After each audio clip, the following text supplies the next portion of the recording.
Эвел экенде, эвел заман экенде, девелер делал экенде, чучами торга экенде. Каплу-куплу бакалар, канатланган учмага. Мына сізге бір тақмақ, масалымны dinlеп бақ.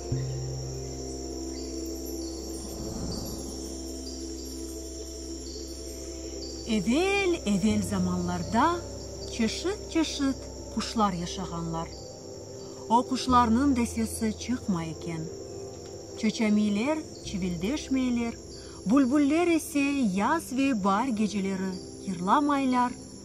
Хоразлар біле сабанын сарынде қоқары-қоқ деп еш кімсені уятмайлар екен. Шу себептен де кушлар бірі-бірінен аңлашып оламайлар.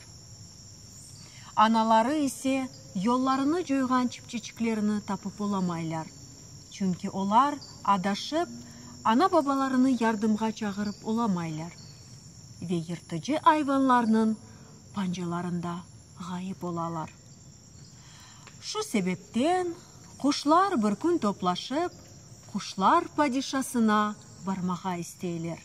Кушлар падишасы есе буюктен буюк, ем-ешіл орманның ортасында, буюктен буюк сарайда яша екен. Бу сарайның диварлары yüksek, пенжерелері есе кең екен.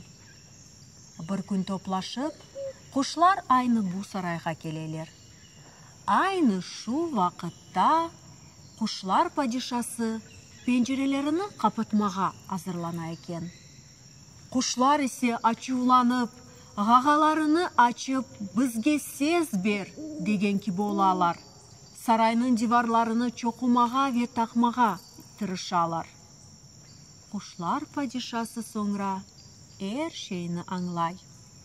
Пенжере қапақларыны ача да, «Енді кеч олды, ярын келіңіз. Ярын келсеңіз, әр бірінізге сез берерім дей. Анау лейлекке де айтыңыз, кеч қалмайып келсін». Кушлар ярын келмек үшін евге қайталар. Ең атек олған қарылғач та ұзақ гөлге су içмеге кете. Ве падишанын еміріні зар-зорнен лейлекке аңлата. Лейлек те гөлде сувнун içine бақа тұтмақ үшін түшкен. O da o kadar tembel eken de ale da bir baka bile tutup olamağan. Şu gece de o aç yuklamağa yata. Sabah tanda kuşlar ses almak için gene de kuşlar sarayına kele. Padişah penceresini açıp olarını endi beklep otura.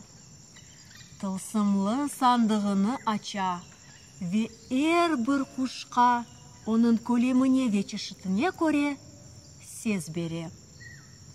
Kuşlar çivildeşip, kuvanıp, kokte avelenip uçup keteler. Leylek padişanın emrini epet unutmağan. Lakin onun karındaki şırıldısı ona hiç bir rahatlık vermeyken. O aşıkmayıp, golünün yanına gelip, güneşke karşı kızınıp ve birkaç şaşmalağan bakanı tutup aşay. Sonra ise kuşlar padişanın evine yol ala. Kuşlar padişası da onu korup, "Ya bu mahalge kadar sen kayda yürüyedin de. Bak, bir ses bile kalmadı." Leylek bularını eşitip ağlap başlay. "Aydı, ağlama. Sana da bir ses taparım," dey kuşlar padişası. "Amma dikkatle dinle," dey ve pencere kapaklarını tak, tak, tak etip kapata.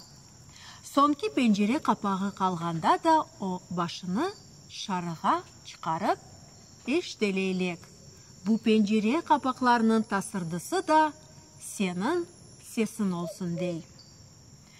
Şu günden başlap, leylek ses çıkarmağa istese, Буюктен буюк ағаларыны ачып, бірі-біріне тасырдата.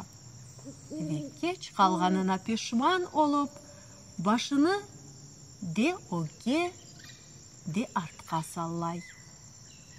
Лейлек учуп кетті, масалымыз битті. Dinlegenge aferin, tatlı şeker bereyim.